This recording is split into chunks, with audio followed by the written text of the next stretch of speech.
दोस्तों फिलहाल एक बहुत ही जबरदस्त गवर्नमेंट जॉब अपॉर्चुनिटी निकली हुई है और मैं चाहता हूं जितने भी लोग कॉम्पिटिटिव एग्जाम की तैयारी कर रहे हैं, जितने भी लोग कम समय में एक अच्छी और जबरदस्त गवर्नमेंट जॉब लेना चाहते हैं, उनको ये अपॉर्चुनिटी बिल्कुल भी मिस नहीं करनी चाहिए। इस अपॉर्चुनिटी के रिगार्डिंग ऑलरेडी एक डिटेल वीडियो आपको प्रोवाइड कर चुका हूं, लेकिन आज इस वीडियो में हम इस अपॉर्चुनिटी के कुछ प्लस पॉइंट्स के बारे में बात करने वाले हैं। क्यों ये अपॉर्चुनिटी बाकी अपॉर्चुनिटी के कंपैरिजन में एकदम बेस्ट रहेगी ये आपको बताऊंगा और क्यों आपको इस अपॉर्चुनिटी के लिए जरूर तैयारी करनी चाहिए। नमस्कार दोस्तों, दिस इज सोनू अहलावत और आज इस वीडियो में हम बात करने वाले हैं ESIC UDC MTS स्टेनोग्राफर की पोस्ट के बारे में। इन पोस्ट के बारे में डिटेल देके आपको बोर नहीं करूंगा क्योंकि इनके रिगार्डिंग एक डिटेल्ड इंफॉर्मेशन वीडियो आपको प्रोवाइड कर चुका हूं। ये वाला वीडियो देख लीजिएगा, आपके सभी डाउट क्लियर हो जाएंगे। आज इस वीडियो में हम बात करेंगे कि क्यों आपको इस वैकेंसी के लिए जरूर फॉर्म अप्लाई करना चाहिए और क्यों ये सबसे बेस्ट वैकेंसी रहने वाली है 2022 के अंदर। देखिए फ्रेंड्स, थोड़ा सा एलिजिबिलिटी क्राइटेरिया तो बता ही देता हूं। फॉर्म की जो लास्ट डेट है वो 15 फरवरी 2022 है। फिलहाल फॉर्म स्टार्ट हो रखे हैं। यूडीसी की पोस्ट के लिए सभी बैचलर डिग्री पास कैंडिडेट फॉर्म अप्लाई कर सकते हैं। एमटीएस के लिए 10th पास अप्लाई कर सकते हैं। स्टेनोग्राफर वाली वैकेंसी के लिए 12th पास कैंडिडेट फॉर्म अप्लाई कर सकते हैं। अब फाइनली बात करते हैं प्लस पॉइंट्स के बारे में, जो कि आपको अदर वैकेंसीज के अंदर देखने को कभी भी नहीं मिलेंगे। बात करते हैं फर्स्ट प्लस पॉइंट के बारे में, जो कि है इसके जॉब लोकेशन को लेकर। ESIC की वैकेंसी है, सेंट्रल गवर्नमेंट की वैकेंसी है, लेकिन ये इकलौती ऐसी वैकेंसी है जो कि आपको मौका देती है आपके अकॉर्डिंग जॉब लोकेशन सेलेक्ट करने की। यानी कि जहां पर आप चाहोगे सिलेक्शन होने के बाद वहीं पर आपकी जॉब लोकेशन होगी, वहीं पर आपकी पोस्टिंग होगी। आपने देखा होगा ESIC के अंदर 3 पोस्ट के ऊपर वैकेंसी निकली हुई है। तीनों पोस्ट रीजन वाइज निकली हुई है, यानी कि ऑल इंडिया के अंदर डिफरेंट स्टेट्स में बड़ी बड़ी सिटीज में ESIC के रीजनल ऑफिस है। जिस रीजनल ऑफिस से आप फॉर्म अप्लाई करोगे वहीं पर आपकी जॉब लोकेशन रहेगी। जैसे कि यूपी का एक रीजनल ऑफिस है, हरियाणा का रीजनल ऑफिस अलग है, दिल्ली का रीजनल ऑफिस अलग है। तो जिस रीजनल ऑफिस से आप फॉर्म अप्लाई करोगे वहीं पर आपकी पोस्टिंग होगी। अगर आप यूपी से बिलोंग करते हो, आपको दिल्ली में जॉब करना पसंद है, तो आप दिल्ली रीजनल ऑफिस के लिए फॉर्म अप्लाई कर दीजिए, आपकी जॉब लोकेशन वही होगी। तो यार ये अपने आप में एक बहुत बढ़िया पॉइंट इस वैकेंसी के रिगार्डिंग है कि जॉब लोकेशन आपको अपने डिजायरेबल सिटी में, आपके पसंदीदा सिटी में जॉब करने का मौका दे दिया। तो एक बहुत बढ़िया पॉइंट है। फाइनली बात करते हैं दूसरे पॉजिटिव पॉइंट के बारे में, जो कि है सैलरी को लेकर। ESIC में बहुत जबरदस्त सैलरी मिलती है, तीनों ही पोस्ट के लिए जबरदस्त सैलरी आपको आगे बताऊंगा। साथ ही सैलरी में इंक्रीमेंट बहुत ही जबरदस्त आपको हर साल देखने को मिलेगा। साथ ही जिस पोस्ट के ऊपर आपका सिलेक्शन होगा, प्रमोशंस के बहुत ज्यादा चांसेस होते हैं, बहुत ही फास्ट तरीके से प्रमोशन होता है। इंटरनली डिपार्टमेंट में बहुत ज्यादा प्रमोशंस की अपॉर्चुनिटी निकलती है।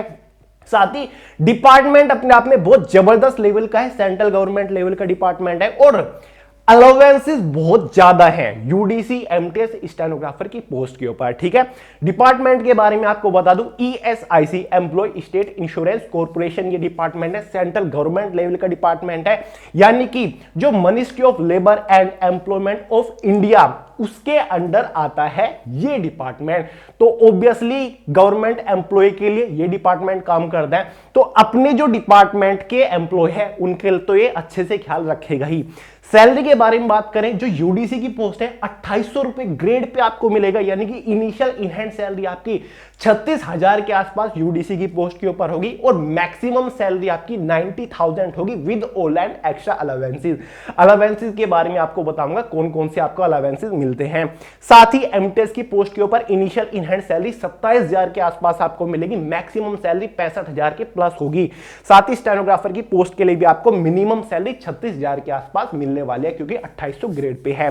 बात कर लेते हैं अलावेंसेस कौन कौन से मिलते हैं। बाकी गवर्नमेंट जो वैकेंसी के कंपैरिजन में इन पोस्ट के ऊपर अलावेंसेस बहुत ज्यादा देता है ESIC, क्योंकि ESIC का काम ही ये है।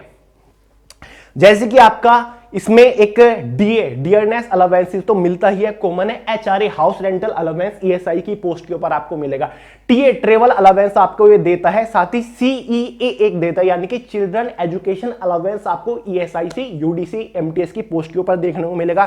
साथ ही एम्प्लॉय इंश्योरेंस एक आपको मिलेगा, साथ ही एक्सीडेंटल इंश्योरेंस आपको मिलता है, सीजीएचएस मिलता है, यानी कि सेंट्रल गवर्नमेंट हेल्थ स्कीम के तहत एक इंश्योरेंस कवर मिलता है। एक एलटीसी लीव ट्रेवल आपको कंसेशन देखने को मिलेगा, यानी कि अगर आप इंडिया के अंदर कहीं पर भी ट्रेवल करते हैं अपनी फैमिली के साथ, आपको एक अलावेंस देखने को मिलता है, यानी कि अलग से।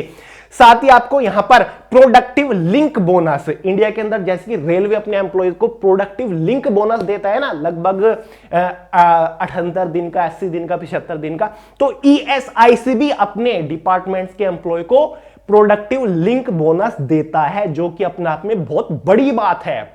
बहुत सारे डिपार्टमेंट गवर्नमेंट नहीं देते बोनस, लेकिन ये आपको मिलेगा, यानी कि जितना ज्यादा आप काम करोगे, जो आपकी परफॉर्मेंस होगी, तो ये आपको उसके अकॉर्डिंग एक्स्ट्रा बोनस भी देगा। ठीक है, ऐसा प्राइवेट कंपनीज में होता है ज्यादातर, लेकिन गवर्नमेंट नहीं करती कि काम कर रहे हैं कोई बोनस नहीं मिलता। जितना बढ़िया काम करोगे, जितना ज्यादा आप काम करोगे, पार्ट टाइम काम करोगे या फिर छुट्टियां वगैरह कम लोगे, तो आपको बोनस मिलेगा, एक्स्ट्रा मिलता है सैलरी में जुड़ के। साथ ही मैक्सिमम ईएल आपको मिलती है, यानी कि ज्यादा से ज्यादा इमरजेंसी लीव देखने को आपको यहां पर मिलेगी। अब ये सभी चीजें मैं कैसे जानता हूं?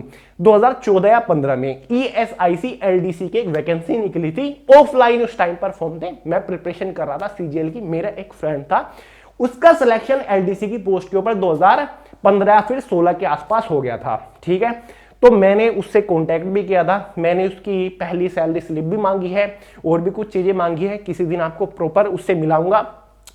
एलडीसी की पोस्ट के ऊपर उसका सिलेक्शन हुआ था और 2016 या 15 में, और 2022 के अंदर आज वो सेक्शन ऑफिसर की पोस्ट के ऊपर पहुंच चुका है। क्योंकि ईएसआईसी ऐसा डिपार्टमेंट है, इंटरनली डिपार्टमेंटल प्रमोशंस बहुत ज्यादा निकलते हैं, बहुत ज्यादा अपॉर्चुनिटी आपको प्रमोशंस की मिलेगी।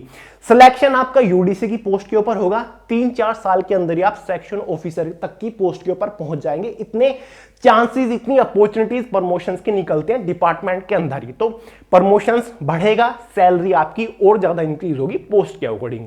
तो बहुत बढ़िया डिपार्टमेंट इसलिए हो जाता है। लोन फैसिलिटीज, मेडिकल फैसिलिटीज बहुत ज्यादा आपको इन पोस्ट के ऊपर देखने को मिलती है। तो ये एक बेनिफिट है यहां पर इस डिपार्टमेंट का, क्योंकि भाई ईएसआईसी है, एम्प्लॉय स्टेट इंश्योरेंस कॉर्पोरेशन, जो गवर्नमेंट एम्प्लॉयज हैं, लेबर है, उनके लिए काम करता है। उनका जो इंश्योरेंस कवर है या फिर एक्स्ट्रा चीजें मिलती हैं, वो सभी चीजों का ध्यान रखता है। तो अपने एम्प्लॉयज का तो ऑब्वियसली ध्यान रखेगा। तो ये फैसिलिटी केवल ईएसआईसी ही देता है। अब बात करते हैं तीसरे पॉइंट के बारे में, सिलेक्शन प्रोसीजर। जो इसका सिलेक्शन प्रोसीजर है ना, वो बहुत ही पर्टिकुलर एक प्लीजेंट स्पीड से चलता है। आपने देखा होगा वैकेंसी निकल जाती है, एसएससी की हो, रेलवे की हो, सिलेक्शन प्रोसीजर 2-2, 3-3, 4-4 साल तक लटका रहता है, रिजल्ट ही नहीं आता। इस वैकेंसी का जो सिलेक्शन प्रोसीजर है वो बहुत ही प्रॉपर स्पीड से चलता है, यानी कि चीजें टाइम टू टाइम होती रहती है। लास्ट ईयर 2019 में ये वैकेंसी की जो लास्ट डेट थी वो 15 अप्रैल थी। एलडीसी वाली जो वैकेंसी निकली थी एसआईसी के अंदर, 15 अप्रैल को फॉर्म की लास्ट डेट थी और 15 जुलाई को यूडीसी का एग्जाम भी हो गया था, प्रीलिमिनरी एग्जाम। ठीक है, और उसके बाद रिजल्ट भी इसका जल्दी आ गया था मेन एग्जाम होने के बाद। तो इसका सिलेक्शन प्रोसीजर बढ़िया स्पीड से चलता है, यानी कि आप उम्मीद कर सकते हो कि हाँ मैं फॉर्म अप्लाई कर रहा हूं, मेरा सिलेक्शन जल्दी ही हो जाएगा, क्योंकि इसका प्रोसीजर अपना बढ़िया स्पीड से चलता है। तो भाई एग्जाम आपका लगभग, अगर इसकी फॉर्म की लास्ट डेट 15 फरवरी है, तो अप्रैल तक, मई तक आपका एग्जाम भी हो जाएगा, प्रीलिमिनरी एग्जाम। अब एक है इसका गुड सिलेक्शन, मतलब जो इसका सिलेक्शन प्रोसीजर है ना, वो बहुत ही बढ़िया तरीके से उन्होंने एक रीजनेबल सिलेक्शन प्रोसीजर रखा हुआ है। यानी कि एमटीएस की पोस्ट के लिए भी आपके 2 एग्जाम होंगे, प्रीलिमिनरी एग्जाम होगा, मेन एग्जाम होगा।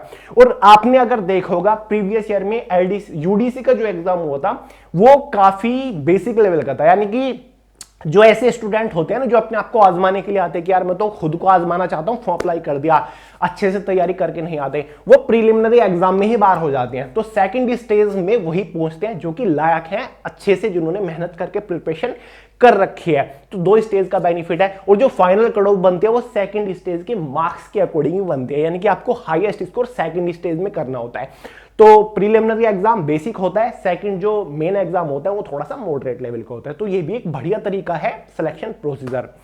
फाइनली बात करते हैं फोर्थ मेजर पॉइंट के बारे में, जो कि मुझे अच्छा लगा, जॉब प्रोफाइल। यूडीसी एमटीएस और स्टेनोग्राफर 3 वैकेंसी निकली है। काफी सारे लोगों ने बोला भी था कि भैया यूडीसी की पोस्ट के ऊपर अगर हमारा सिलेक्शन हो जाता है तो काम क्या करना पड़ेगा यार, जो प्रोफाइल क्या होती है। यूडीसी की जो पोस्ट है वो एक क्लरिकल लेवल की पोस्ट है, अपर डिवीजन क्लर्क जो क्लर्क होता है उससे थोड़ी सी हायर लेवल की ही पोस्ट है, यानी कि आप अपर लेवल के क्लर्क हो। यहां पर आपको हमेशा ऑफिस सेक्शन के अंदर रहकर काम करना पड़ेगा, आपको कंप्यूटर बेस्ड वर्क करना पड़ेगा, जो ऑनलाइन डेटा होता है उसको प्रोसेसिंग आपको करना होता है, यानी कि ऑनलाइन डेटा प्रोसेसिंग का आपका काम होता है, ठीक है। तो कंप्यूटर बेस्ड आपका वर्क होगा, ऑफिशियल सेक्शन के अंदर आप काम करोगे। एमटीएस की पोस्ट भी ऐसी है, एमटीएस की पोस्ट के ऊपर भी आपको कोई फील्ड ड्यूटी वगैरह नहीं करनी। जो ईएसआई के रीजनल ऑफिस है उनके अंदर आप ऑफिस सेक्शन के अंदर एज अ मल्टीटास्किंग स्टाफ के तौर पर काम करोगे, यानी कि आप एज अ जूनियर असिस्टेंट के तौर पर काम करोगे। जो वहां पर एम्प्लॉय काम कर रहे हैं, स्टाफ है उनको आप असिस्ट कर दो, जैसे कि फाइल वगैरह का काम आपको करना होता है, साथ ही फैक्सिंग, ईमेलिंग का काम, स्कैनिंग का काम आपको करना होता है, कॉपी का काम करना होता है, इस टाइप के आपको काम करना होता है। कभी कभी कंप्यूटर का बेसिक काम भी आपको करना होता है। तो यहां पर भी आपको एमटीएस की पोस्ट के ऊपर केवल मतलब ज्यादा टफ काम नहीं है, अपना ऑफिस सेक्शन के अंदर काम है। Stenographer as a personal assistant के तौर पर आप काम करोगे, जहां पर सेक्शन ऑफिसर होते हैं उनके पीए के तौर पर आप काम करते हो, मैनेजर के पीए के तौर पर आप काम करते हो, ठीक है। फाइनली बात करते हैं, एक और इंपॉर्टेंट पॉइंट मुझे बढ़िया लगा, वो है वैकेंसी। भाई 3 पोस्ट के ऊपर वैकेंसी निकली है ईएसआईसी के अंदर, और वैकेंसी अपने आप में बहुत ही बढ़िया है, अच्छी खासी वैकेंसी है। लगभग 4032 प्लस वैकेंसी यहां पर तीनों पोस्ट को मिलाकर है। यूडीसी की 1735 से ज्यादा वैकेंसी, जो कि अपने आप में अच्छी खासी वैकेंसी है।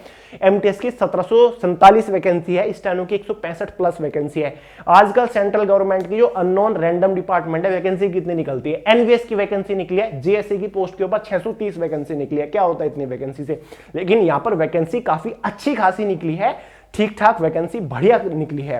और साथ ही फॉर्म फीस भी ठीक ठाक इन्होंने रखी है, रीजनेबल फॉर्म फीस है। जनरल ओबीसी वालों के लिए यहां पर 500 रखा हुआ है, एसटी एससी वालों के लिए 250 फॉर्म फीस रखी है, वरना आजकल तो 1500 रुपए फॉर्म फीस रख देते हैं। हाल ही में एनवीएस की वैकेंसी निकली, 1000 फॉर्म फीस जनरल ओबीसी वालों के लिए उन्होंने वहां पर रखी है। तो इसी वजह से मैंने उसको बेस्ट वैकेंसी नहीं बताया, क्योंकि यार कहीं ना कहीं फॉर्म फीस थोड़ी सी अनरीजनेबल है, बहुत सारे लोग अफोर्ड नहीं कर पाते। यहां पर ज्यादातर लोग एलिजिबल हैं, ज्यादातर लोग फॉर्म फीस को अफोर्ड कर पाएंगे और बढ़िया पोस्ट के ऊपर वो पहुंच पाएंगे। तो भाई ये कुछ पॉजिटिव पॉइंट्स थे जो काफी सारे लोगों ने कमेंट करके पूछे भी थे, और मैंने भी इनको इकट्ठा किया है। बाकी जो मेरा एक फ्रेंड है ईएसआईसी एलडीसी की पोस्ट के थ्रू गया था, उस टाइम पे तो ऑफलाइन ही फॉर्म निकले थे, उन्होंने बाई पोस्ट फॉर्म भेजा था 2014 या 15 में, तब ऑनलाइन नहीं निकलते थे, इसके लिए उसका सिलेक्शन हुआ था। अब सेक्शन ऑफिसर की पोस्ट के ऊपर है, किस दिन लेकर आऊंगा जब वो आएगा घर, ठीक है। कानपुर वो पोस्टिंग है उसकी, ठीक है।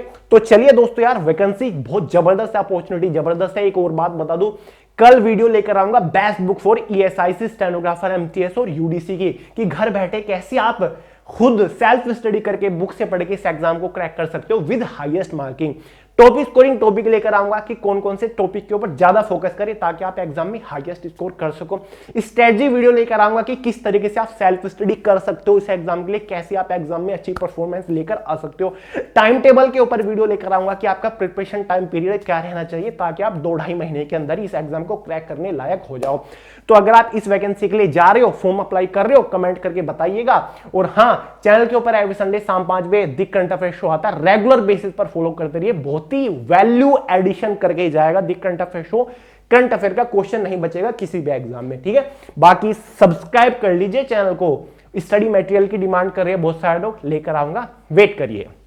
तो चलिए दोस्तों, इस वीडियो में इतना ही था। बाकी आपको बता दूं 26 जनवरी रिपब्लिक डे आ रहा है, हमने डिस्काउंट अवेलेबल करा दिया दोनों ही करंट अफेयर की बुक के ऊपर। ये इंग्लिश एडिशन है, ये हिंदी एडिशन है। पूरे साल का करंट अफेयर 2021 का इनके अंदर इंक्लूड है, परचेज करके प्रिपरेशन शुरू कर दीजिए, ठीक है। 26 जनवरी तक है, उसके बाद ऑफर नहीं रहेगा। तो चलिए, वीडियो पसंद आए और लाइक करिएगा, दोस्तों का शेयर करिएगा, चैनल को सब्सक्राइब करना मत भूलिएगा, और मिलते हैं अगली वीडियो में बहुत जल्द। तब तक के लिए जय हिंद।